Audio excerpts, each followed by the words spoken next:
ఆ నియోజకవర్గంలో ఆయన మాట అంటే వేదం. ఆయన గీసిన గీత లక్ష్మణ రేఖ. ఆయన ఏది చెప్తే అదే. ఎన్ని ప్రభుత్వాలు మారినా అక్కడ ఆయనే శాసనసభ్యులు. మొదటి నుంచి నియోజకవర్గంలో ప్రజలు నమ్ముకున్న నాయకుడిగా ఉండేవారు. అంతేకాదు, స్వయంగా తన సోదరులే వ్యతిరేకంగా పోటీ చేసిన గెలిచిన వ్యక్తి. అటువంటి నాయకుడు ఆయన. అటువంటి నేత కదా ఇప్పుడు అడ్డం తిరిగింది. నేడు ఆయన ప్లాన్స్ అన్నీ ఎందుకు రివర్స్ అవుతున్నాయి? ఆ నేత ఈ స్థితికి రావడానికి గల కారణం ఏంటి? అసలు ఆ నియోజకవర్గంలో ప్రజలు ఎందుకు ఇలా మారారు? Watch the story.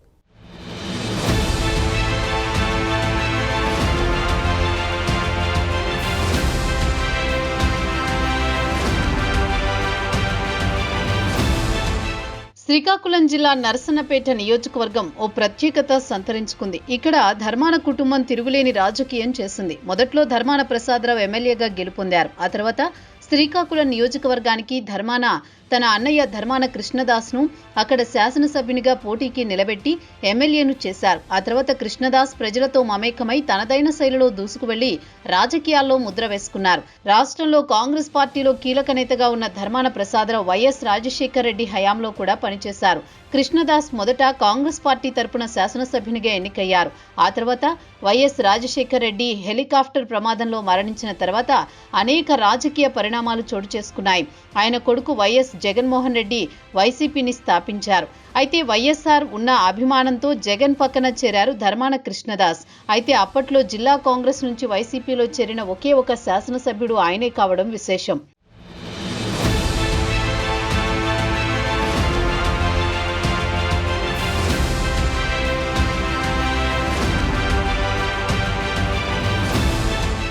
దీన్ని ధర్మాన ప్రసాదరావు తీవ్రంగా వ్యతిరేకించడంతో ఇద్దరు అన్నదమ్ముల మధ్య ఎడబాటు మొదలైంది. విమర్శలు సైతం చేసుకున్నారు. ఉప ఎన్నికల్లో కృష్ణదాస్పై తమ్ముడు ధర్మాన ప్రసాదరావు కాంగ్రెస్ నిలబెట్టింది. ఇద్దరు అన్నదమ్ములు చెరో పార్టీ నుంచి బరిలో నిలవడంతో బ్రదర్స్గా ఉన్నవారు కాస్త శత్రువులుగా మారారు. అయినప్పటికీ ప్రజలు కృష్ణదాస్కే పట్టం కట్టారు. అంత బలమైన నాయకత్వం ఉన్న కృష్ణదాస్కు 2019లో జగన్ ముఖ్యమంత్రి అయిన తర్వాత కేబినెట్లో రెవెన్యూ శాఖ మంత్రిగా బాధ్యతలు అప్పగించారు. ఈ పరిస్థితి ధర్మాన ప్రసాదరావుకి మింగుడు పడలేదు. జగన్మోహన్ రెడ్డిపై బాహాటంగా విమర్శలు గుప్పించిన ధర్మాన జగన్మోహన్ రెడ్డి అంతగా నమ్మలేదు.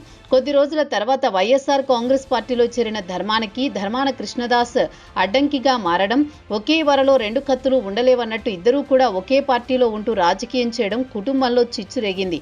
అంతేకాకుండా జగన్మోహన్ రెడ్డి కృష్ణదాస్కు రెవెన్యూ మంత్రి పోస్ట్ ఇచ్చిన తర్వాత కుటుంబంలో ఆధిపత్య పోరు కూడా ప్రారంభమైంది. ఇక్కడి నుంచే కృష్ణదాస్కి ఇంటి పోరు ప్రారంభమైందని రాజకీయ విశ్లేషకులు అభిప్రాయం వ్యక్తం చేస్తున్నారు.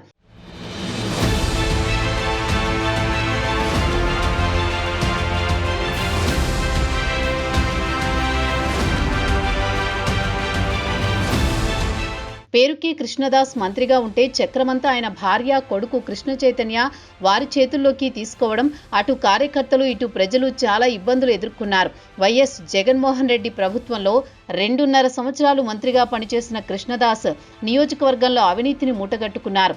ఎంతో అభిమానంతో పట్టం కట్టిన ప్రజలు ఇంటి పోరుతో విసిగిపోయారు. కొడుకు చెప్పిన మాట సాగాలని ఒకవైపు, భార్య చెప్పిన మాట సాగాలని ఇంకోవైపు, ఈ ఇద్దరి మధ్య ఏమీ చేయలేక నిస్సహాయత వ్యక్తం చేసిన వ్యక్తిగా కృష్ణదాస్ మిగిలిపోయారట. ఒకానొక సమయంలో టీడీపీ కనుమరుగైపోతుంది అన్న సమయంలో వీరు చేసే అక్రమాలకు, వీరు చేసే వేధింపులకు నియోజకవర్గంలో ప్రజలు, కార్యకర్తలు విసిగిపోయారట. కృష్ణదాస్ ఇంటి వారికి చెప్పుకోలేక, కార్యకర్తలకి నచ్చజెప్పలేక మౌనంగా ఉండిపోవడంతో పరిస్థితి ఇలా వచ్చింది.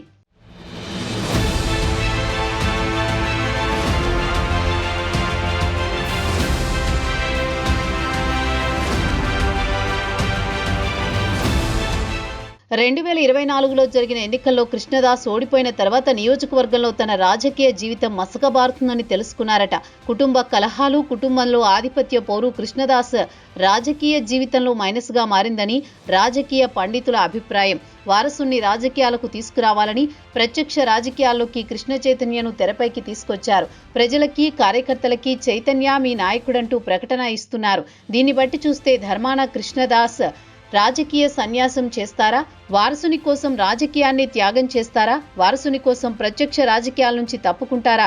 నియోజకవర్గంలో ప్రజలు, కార్యకర్తలు అయోమయంలో ఉన్నారట. కృష్ణ చైతన్యను నియోజకవర్గ ప్రజలంతగా ఆదరించే పరిస్థితి కనిపించడం లేదు. గతంలో కృష్ణ చైతన్య వల్ల నియోజకవర్గంలో ప్రజలు, కార్యకర్తలు ఇబ్బందులు పడ్డారు. అందువల్ల ప్రత్యక్ష రాజకీయాల్లోకి వస్తే మరిన్ని ఇబ్బందులు వస్తాయని ఆలోచిస్తున్నారట ధర్మాన.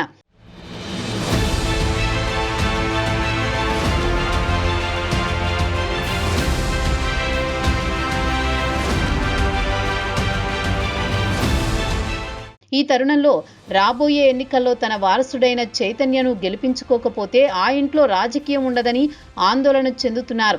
నియోజకవర్గంలో అధికంగా వైశ్యులు, కాపులు ఉన్నారు.